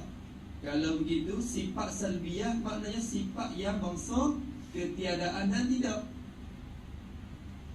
Boleh? Sifat salbiyah sifat yang bangsa ketiadaan dan tidak. Maknanya kidam ni pun sifat yang bangsa ketiadaan dan tidak. Baqa pun sifat yang jenis ketiadaan dan tidak. Mukhalafah pun sama, qiyam pun sama, wahdaniyat pun sifat yang jenis ketiadaan dan tidak. Ketiadaan apa? Ketiadaan apa? Ni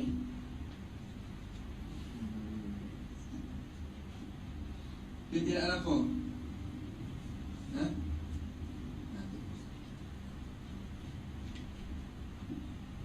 Salbun tu.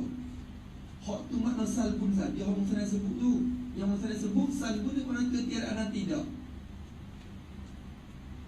Ketiadaan apa? Ketiadaan. Lalu dia kata ketiadaan perkara-perkara yang mustahil. Dalam dalam ibarat kitab Arab, salbu ma la yaliku. Dalam kitab biasa lah kan, kitab Arab-Arab lain, salbu ma la yaliku. Tengok dalam kitab Khoridah pun kalau boleh bahaya salbu ma la yaliku.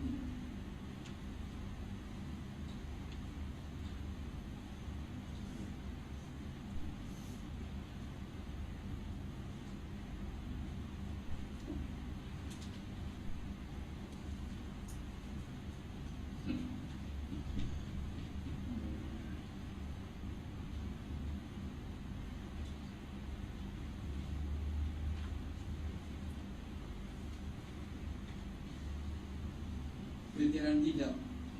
Kalau kita Arab, salbun ya, dia lebih kurang lagi. Salbu ma la yaliku bihi ta'ala.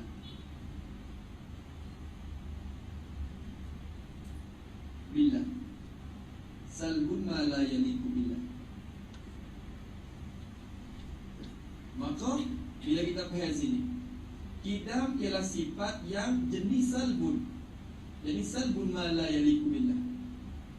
Baqa pun sifat yang jenis salbun ma la yaliku billah.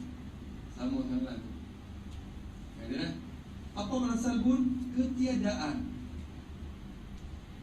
Dan tidak. Ma la yaliku billah, barang yang tidak layak dengan Tuhan. Barang yang tak layak dengan Tuhan. Misalnya kita pintar maksud barang tak layak dengan Tuhan, barang yang mustahil. Perkara-perkara yang mustahil. Kalau segala perkara mustahil itu ma la yaliku billahi ta'ala. Maka dia kata salbu ma la yaliku billahi ta'ala ini ketiadaan perkara yang mustahil. Nampak tak? Ketiadaan perkara yang mustahil. Kalau gitu, kidam ialah sifat yang jenis ketiadaan perkara yang mustahil di Tuhan. Baqa pun sifat yang jenis ketiadaan dan tidak perkara yang mustahil. Maka perkara yang mustahil itu apa pula? Maksud yang hurai pula. Perkara yang mustahil yang daripada perkara yang mustahil yang 5 macam tu. 5 macam lawan bagi 5 ni lah. Lawan bagi 5. Mana lawan bagi kidam? Kidam artinya sedia, lawannya baru. Waqa artinya kekal, lawannya binasa. Mukhalafah hanyalah itu lawan-lawan. Kesimpulan yang mula-mula, sifat kidam ialah sifat yang jenis ketiadaan perkara yang tak layak dengan Tuhan. Jadi ketiadaan baru. Bila baqa, sifat yang jenis ketiadaan binasa. Bila sebut kidam, apa kidam? Nama bagi ketiadaan baru. Ketiadaan dia bagi ternafi. Baru ni barang tak layak. Bila kata baqa, nama bagi ketiadaan binasa. Ketiadaan ni lah ternafi dan salbun. Binasa barang tak layak dengan Tuhan. Bila sebut kidam, fahamnya tak binasa Tuhan. Bila sebut baqa, fahamnya tak. Bila sebut kidam, fahamnya tak baru Tuhan. Bila sebut baqa, fahamnya tak binasa Allah Ta'ala. Bawa nampak ni, tak nampak lagi. Dia baru nak nampak ni tatbik dalam ni turut kitab ya. Kitab sebut. Kalau kita baca, boleh sikit-sikit. Ini saja pun sikit pula.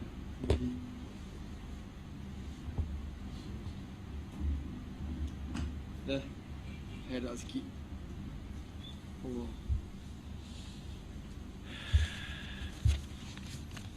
InsyaAllah. Al-Quran ni masalah kitab tinggi dah lah kalau kitab Jawi. Kalau kita nak ngaji Usuluddin dengan cara muqtadinya,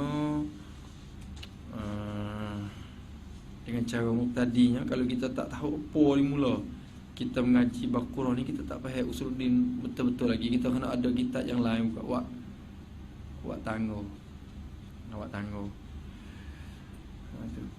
Tapi saya tengok ni ada juga muqtadi. Maksudnya orang tak mengaji, tak pernah mengaji, bila dia mari, jadi kita kena tambah pula, tambah huraian untuk nak mudah dia tu pula. Sekali lagi. Waktu dah. Tak apa, insya-Allah boleh ngaji. Walaupun muqtadi pun boleh ngaji. Kita ni akan hurai juga untuk muqtadi tu pun. Kena hurai juga.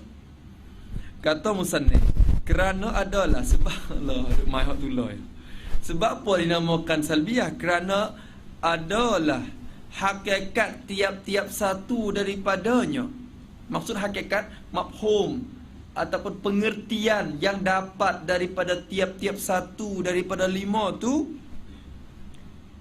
Kenapa dah? Kerana hakikat ataupun mafhum, benda yang dapat pengertian bagi tiap-tiap satu daripada 5 sifat tu. Hakikat dia tu apa? Bila kita kata kidam, pengertian bagi kidam tu apa? Pengertian bagi sedia tu apa? Diri ketiadaan benda tu. Tu mafhum dia. Bila sebut kata sedia, pengertian bagi sedianya ketiadaan baru. Bila kata baqa, kekal, pengertian bagi kekalnya ketiadaan binasa.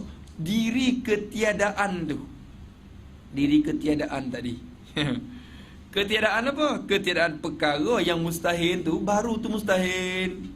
Binasa tu mustahil. Maka ketiadaan baru tu, ketiadaan binasa saat ni tu. Boleh faham? Dah. Benda yang mustahil sini maksudnya daripada perkara-perkara yang mustahil yang 5 macam tu. Tu. Yang kira lah, yang lama kira lemah, kira dengan bisu tuli pula tu. Yang kira lah, kira hak 5 ni kah? Daripada benda yang mustahil yang 5 macam yang tersebut pada tafsir ini sifat. Perkara yang mustahil yang 5 macam, yang tu sifat bagi perkara yang mustahil tu lagi. Perkara yang mustahil yang 5 macam. Perkara yang tersebut pada tafsir ini sifat. Tafsir yang telah sudah. Tu, tafsir yang telah sudah. Sudahlah. Sudahlah. Nampaknya. Tu. Apa sini? Tulis lagi. Tulis tafsir ini sifat. Tulis pada tafsir ini sifat. Yakni kidam atau sedia itu, yakni kidam atau sedia ialah sifat wajib. Ialah sifat wajib. Dan baru itu perkara yang mustahil. Perkara yang mustahil atas Allah Ta'ala. Maka kidam itu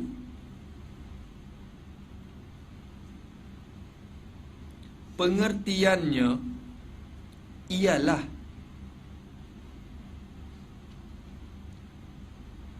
diri tak baru Tuhan dan ketiadaan baru Tuhan itu.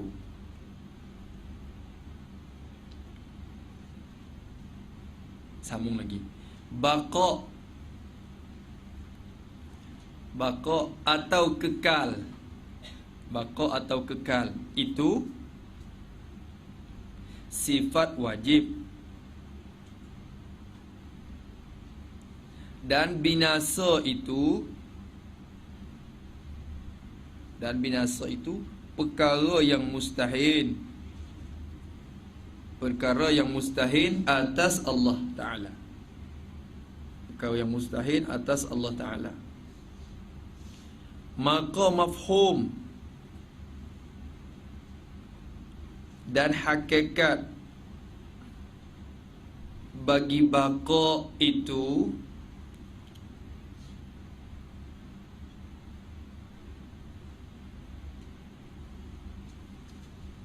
terkena di atas diri tak binasa. Diri tak binasa dan ketiadaan binasa itu.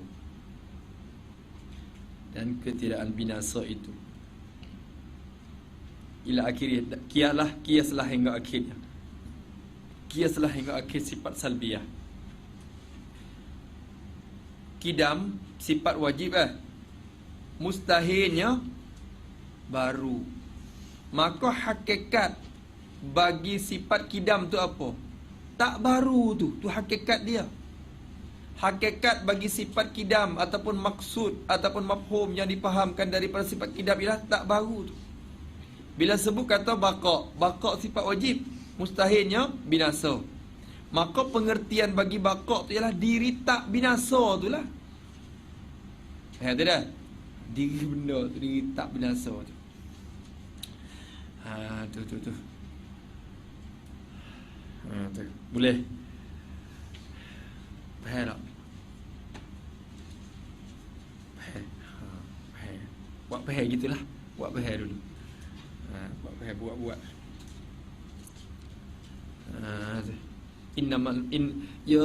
Innamal ilmu bita'allum ya. Ilmu kena ta'allum. Hasilkan ilmu yang kena ta'allum. Apa ta'allum? Ta'allamu ta'alluman ni bina liau li mutawa'ah. Bina tafa'ala li mutawa'ah. Maknanya mutawa'ah ni apa? Bukan mutawa'ah. Bina li takalluf. Apa makna takalluf? Kita membuat-buat dan mengusahakan untuk nak buat. Tu takalluf. Apa nak kata kita? Menekan diri supaya hasil benda. Tu takalluf bermakna takallufi tahsilul matlubi kan dalam mata bina. Maka al-ilmu tu tahu, ta'allumnya menekan diri supaya tahu. Itulah dinamakan belajar. Muta'allim ialah orang yang menekan diri supaya nak tahu. Mengaji baca, mengaji tu muta'allim. Kalau dia tidur gitu tak panggil muta'allim kerana dia tak menekankan diri supaya nak tahu. Faham tak? Kalau itu tak Qarba hampir, dekat. Taqarraba, apa taqarraba? Menekan diri supaya berhampir. Tu taqarrub. Faham tak? Tu. Maka faham pun faham. Kalau itu tafahama ada apa? Buat usaha untuk nak faham. Tu tafahum. Tengok. Tu. Tengok. Boleh tak? Buat faham itu lah. Buat faham. Faham. Tu bina takalluf. Ingatlah. Innamal ilmu bita'allum wal hilmu bit tahallum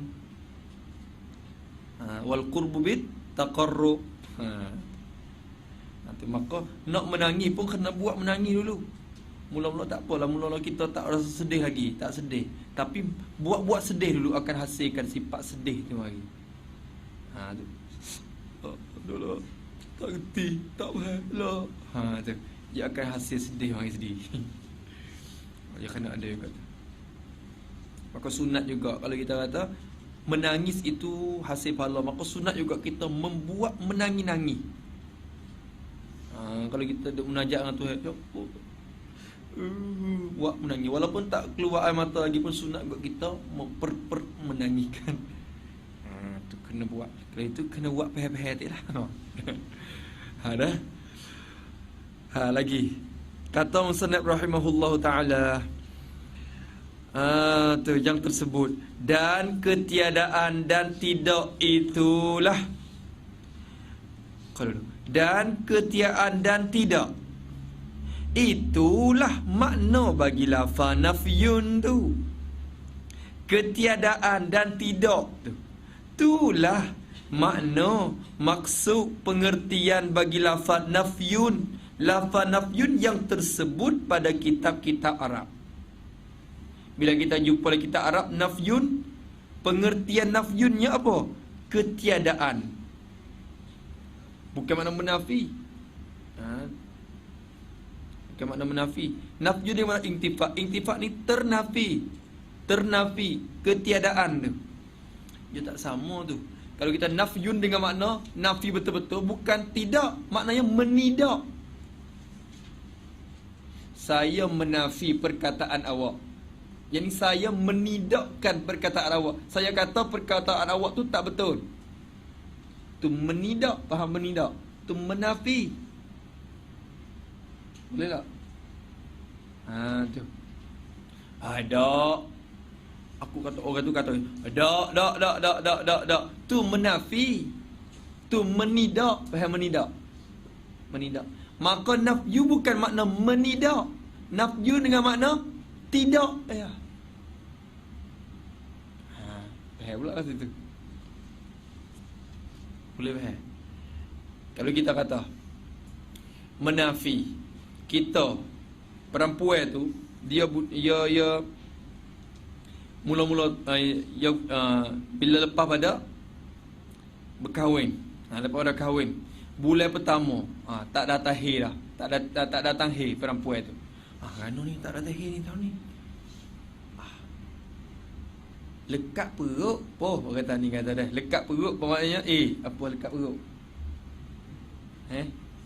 Nak bunting po. Lekat perut ni ke apa? Yang nak boleh bayi dah tu. Mengandung. Dah. Kena dah. Mengandung. Maknanya siap. Lekat perut po. Mengandung po. Dia tahu. Lepas tu pergi cek tengok. Seperti doktor kata sudah mengandung dah sebulan 2 bulan. Saya ni tak mau anak lagi. Saya tak mau anak. Maka nak menafikan anak tu, tak mau menafikan anak tu, buat macam mana? Dia kata buat. Kalau tak mengaji tu buat.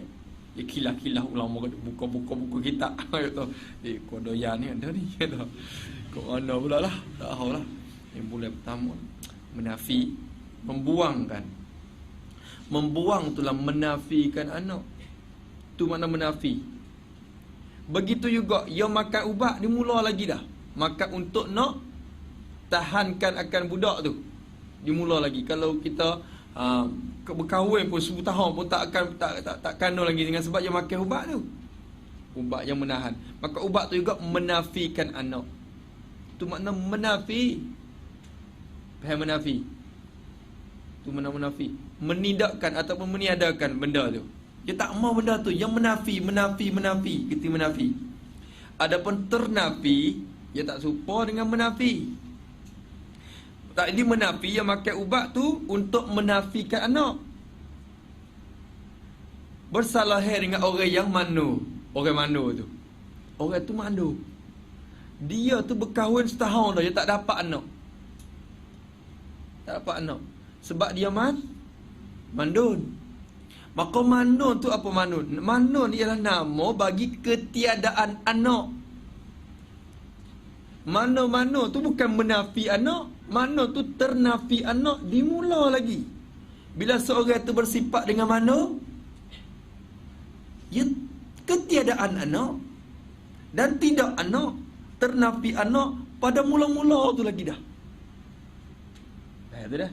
Menafi lain, ternafi lain, intifa lain, nafjul lain. Tu. Lembu ada berapa kaki? 4. Lembu tu kata aku tak mau kaki. Aku tak nak guna kaki. Maka lembu tu dia buat keputusan kerak kaki dia sendiri. Maka lembu tu menafikan kaki. Adapun ular menafikan kaki tak? Tak menafikan kaki. Ya ternafi kaki. Dimula lagi dah. Bila kan jadi ular, ya ternafi kaki. Ketiadaan kaki bagi ular. Boleh faham? Lain tu menafi dengan ternafi. Kan ular menafikan kaki juga. Ular tak menafikan kaki, tapi ular ternafi dan ketiadaan kaki. Pada mula lagi. Bila sebut kata ular, tak ada kaki. Tak ada kaki. Faham tak? Rambut ada, cukur rambut. Tu menafikan rambut. Saya tak mau rambut. Lalu tu dia cukur. Akhirnya dia menafikan rambut. Tu menafi. Tapi dia tu kepala bubuh. Kepala dia tu bubuh. Berarti kepala bubuh. Tu tak ada rambut. Itulah bubuh. Dia ning kepala bubuh. Tadi kata kepala bubuh. Panggil bubuh kan? Apa orang hok pala licin tak ada rambut naik tu apa? Apa? Botok tu, botok tu. Botok tu. Kepala botok tu. Kata ni panggil bubu. Kepala botok tu lah, botok. Bila sebut tu botok ni apa? Ketiadaan rambut dan ternafi rambut pada seorang itu. Faham tak?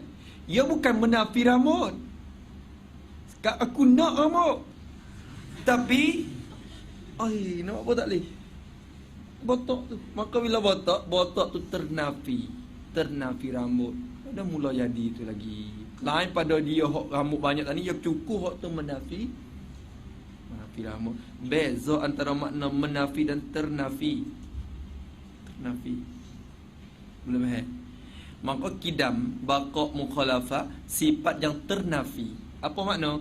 Bila Tuhan bersifat dengan kidam, makna kidam ternafi baru pada azali lagi, dan ternafi binasa pada azali lagi, dan ternafi bersalahan dengan makhluk pada azali lagi, dan ternafi berbilang-bilang pada azali lagi.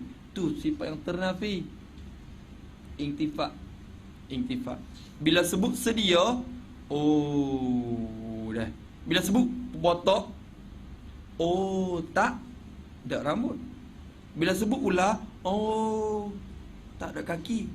Bila sebut kata sedia, tak baru. Bila sebut kata kekal, tak binasa.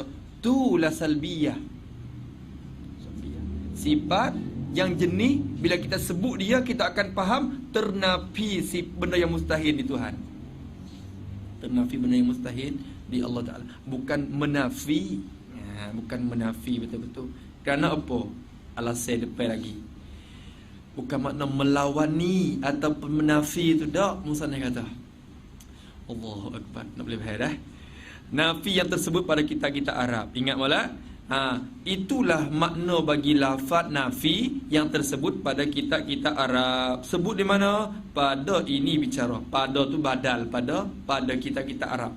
Lafaz tu badal, i'rab di badal. Maknanya.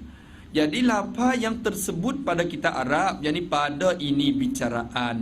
Ini pembicaraan. Maksud ini pembicaraan ni yakni bicaraan sifat salbiyah.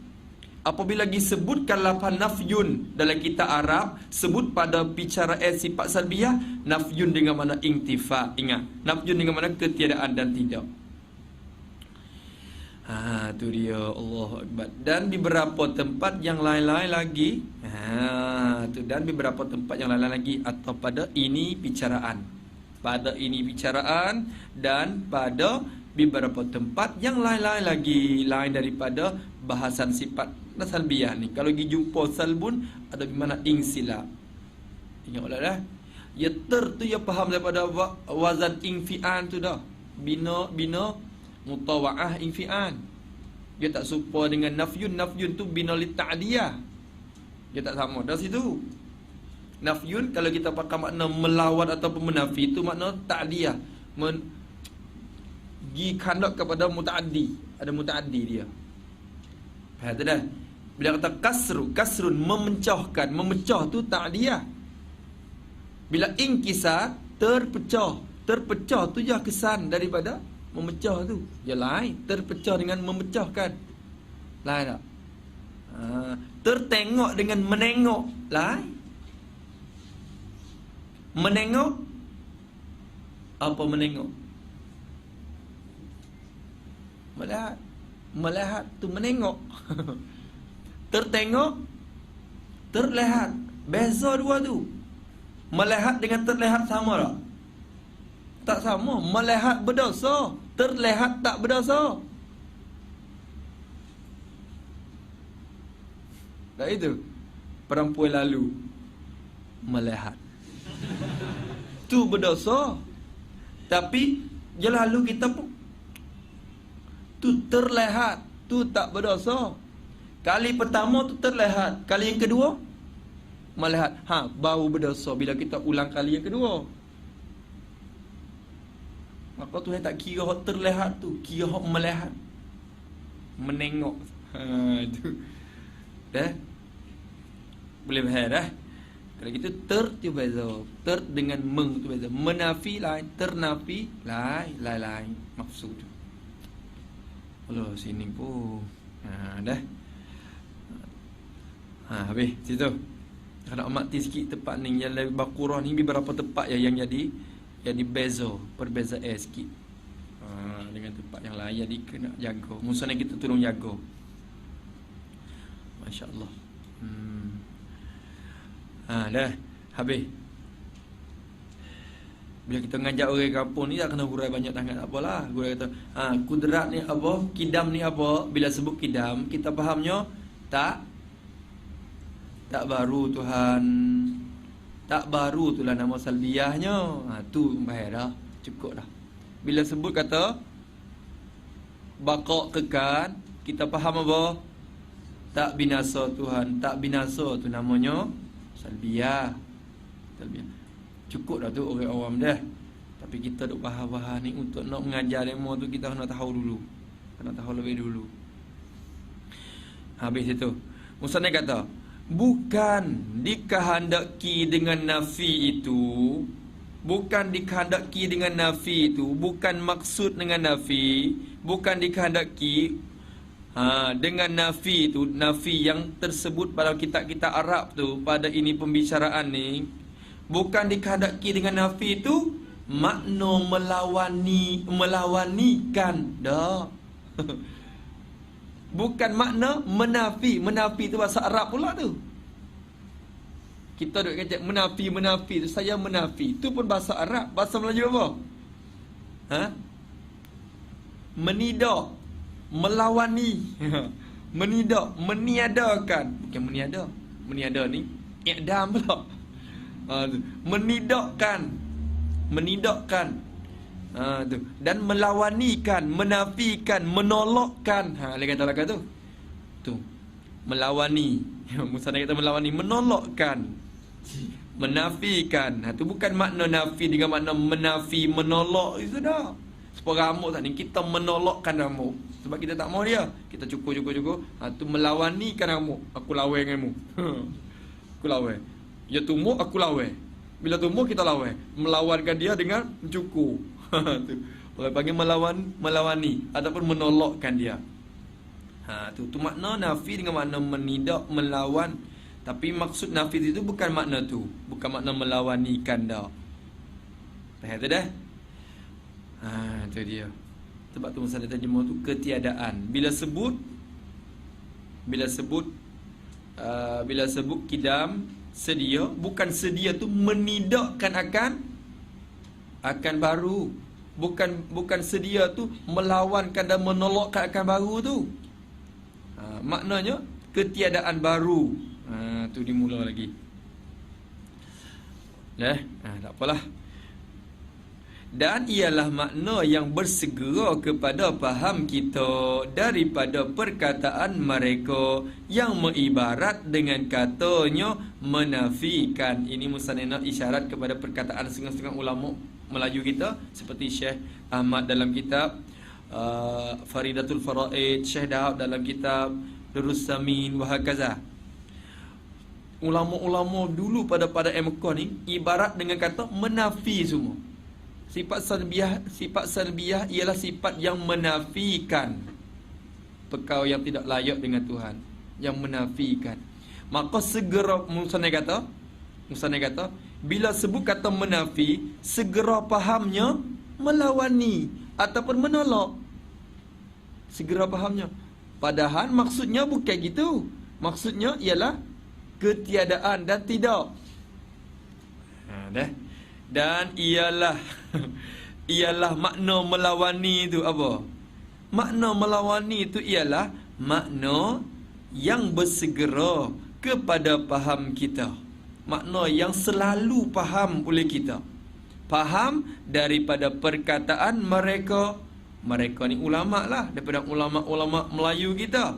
Mereka yang mengibaratkan dengan katanya, kata mereka. Ulama kata dalam kitab mereka, mana kata dia? Menafikan. Tu kosak lafaz menafi tu badan pada kata tu. Katanya. Mengibaratkan dengan katanya menafikan. Tu. Allahu Akbar. Habis itu. Tulis itu pula betul menafi, yakni mereka berkata, tulis di kata menafikan tu. Yakni mereka berkata salbiyah ialah sifat yang menafikan. Salbiyah ialah sifat yang menafikan barang yang tak layak. Salbiyah ialah sifat yang menafikan barang yang tak layak pada zat Tuhan. Barang yang tak layak pada zat Tuhan. Tu kitab ulama. Cuba tengok dalam kitab Faridatul Faraid. Waktu mudah kita cari kitab Faridatul Faraid. Orang mengajar selalu mengajarlah kitab tu, Faridatul Faraid ni. Maka dalam kitab tu sebut terang-terang salbiyah ialah sifat yang menafikan. Maka kita orang mengaji ni bila baca menafikan, segera faham tu apa? Oh, melawan ni, menolak Padahal maksudnya bukan begitu. Maksudnya naknya ketiadaan dan tidak. Tu maknanya. Tu. Boleh. Tu. Kalau orang kata botok itu, kepala botok ialah menolakkan rambut, menafikan rambut, maka zahir itu bukan murad. Ular menafikan kaki. Kalau orang ibarat gitu, segera kita fahamnya kata ular ni tak mau kaki, dan ular tu dia potong kerak kaki dia. Padahal bukan makna gitu. Maknanya bila sebut ular, ketiadaan kaki ni mula lagi. Tu. Bila sebut kata kepala botak, ketiadaan rambut ada mula lagi. Walaupun orang itu mengibarat kata botak ialah menafikan rambut. Walau ia ibarat menafikan sekalipun, bukan makna begitu. Walaupun kita segera fahamnya menafi betul-betul lah, tapi hakikat maknanya ialah ketiadaan. Ketiadaan. Kita buat gimana lebih mudah sikit. Dah. Nanti insya-Allah minggu depan saya nak tulis mula buat ibarat baru. Jadi kita ambil 4, 5 dan 7 baris ni, buat kesimpulan dengan cara mudah. Lebih baik. Dah. Kita tulis. Hurai semula untuk mudah kita faham lagi. Seolah kata huraian yang kita tulis tu mensyarahkan akan 4, 5 baris yang musannif sebut. Baik, kita buat gitu. Doa azal juga tu, azal hati, syarah dia, syarah bi mudah faham Al-Quran Aman ni. Bila sampai ke 5 baris ni, ibarat dia gini, tak faham lagi, kena buat syarah. Syarah dia, keterangan tu, hurai semuka tu. Makna paling gini. Bila kita faham huraian dia tu, kita baca kitab hok turah tu pun kita mudahlah. Dia doa azal juga nak buat gitu.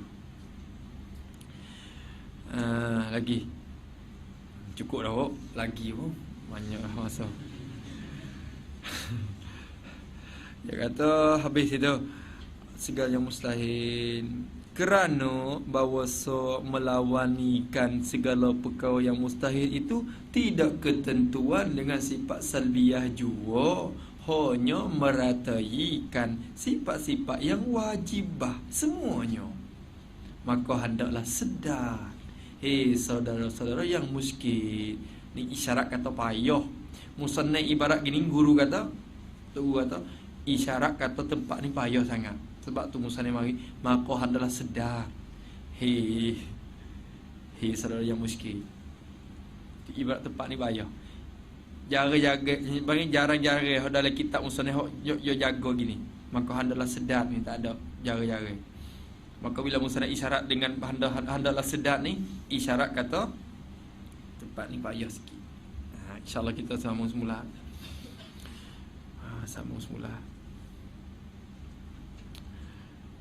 kerana bahawasa melawanikan segala perkara yang mustahil itu tidak ketentuan dengan sifat salbiyah juga. Itu tak masuk juga sifat ma'ani lah. Nanti minggu depan pula rasanya. Sifat ma'ani.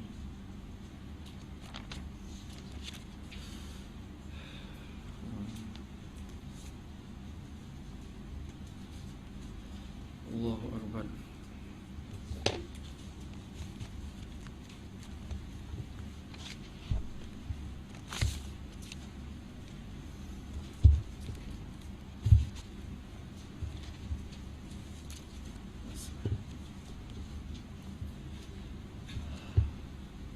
Wallahu a'lam bissawab. A'udzu billahi minasyaitonir rajim. Bismillahirrahmanirrahim. Alhamdulillahi rabbil alamin wassalatu wassalam ala asyrafil mursalin wa ala alihi washabbihi ajma'in. Allahumma inna na'udzubika min 'ilmin la yanfa' wa qalbin la yakhsha wa 'amalin la yurfa' wa du'ain la yustajab. Wa nas'aluka 'ilman nafi'an wa rizqan tayyiban wa 'amalan mutaqabbalan. Rabbana atina fid dunya hasanah wa fil akhirati hasanah wa qina 'adzabannar. Sallallahu ala sayyidina Muhammad wa ala alihi washabbihi. Walhamdulillahi rabbil alamin.